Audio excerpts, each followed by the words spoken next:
The frontrunner to be the next British Prime Minister, Boris Johnson, is in the UK city of Birmingham today. He's attending the first of 16 campaign events for the leadership of his Conservative Party, but it's his personal life that's in the spotlight. Police were called to the home he shares with his partner after neighbours heard screaming, shouting and banging. Johnson hasn't spoken about the incident, and neither he nor his girlfriend Carrie Symonds have issued a comment. Today, Johnson has joined his only remaining rival in the leadership race, Foreign Secretary Jeremy Hunt, as both men step up their campaigns to be the next Prime Minister.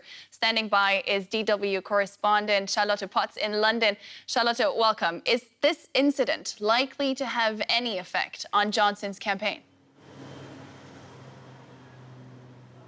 Well, this really couldn't have come at a worse time for Boris Johnson. The second part of this leadership race has just started, and he was hoping, of course, for a good start. This is not one.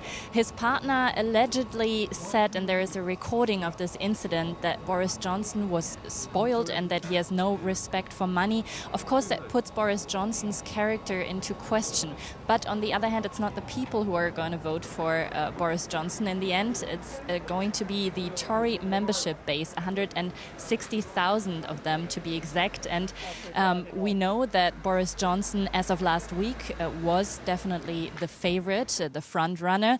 And not much, it seems, has changed. This hustling that you were mentioning in Birmingham, the audience actually booed when one of the questions was if the private life should be discussed in this race of one of the candidates.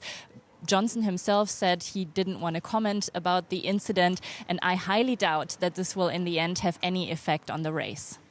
Right now, Boris Johnson and Jeremy Hunt are facing off in the first of a series of campaign events across the country, the so-called hustings. What can we expect?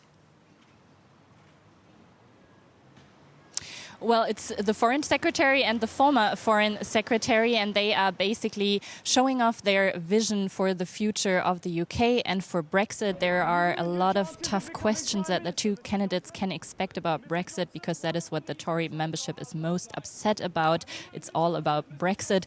We are expecting 16 of those hustings to take place. It's basically auditions for the next weeks, and then the membership base will vote on the two candidates, and by the week of July 22nd, it will be announced who is going to be the leader of the Conservative Party and thereby the new Prime Minister of the UK.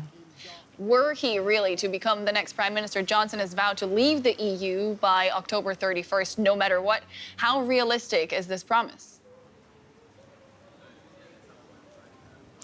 Well, he has promised by October 31st he is going to take the UK out of the European Union, come what may, even if it was meant, even if he had to do it with a no deal, which could have, of course, catastrophic consequences for the economy here in the UK and in the EU. His promises cannot be taken too serious. He has flip-flopped on issues before. He is somebody who is a political opportunist. So people in the UK are worried and about this uncertainty of what kind of Prime Minister Boris Johnson will be. Thank you. Charlotte Potts in London.